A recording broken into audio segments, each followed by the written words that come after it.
mambo handizivi nguva yangu panyika. Ichi chimbo chati change tichinzwa live performance ya Pastor C wenyasha Vhengere vachange vachirova pamusangano watiri kukukokai kuti huyai mose tipone.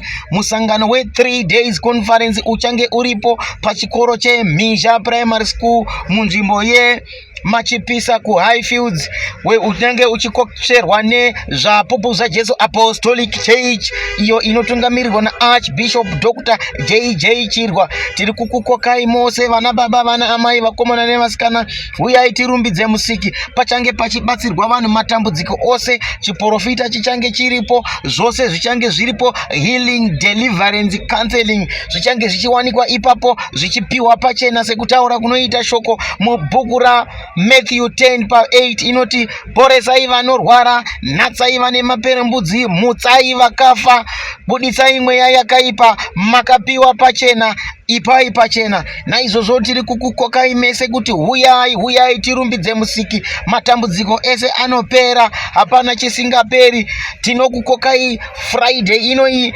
13 February 2026 kusvika musi wa 15 February 2026. Haleluya, tinotenda.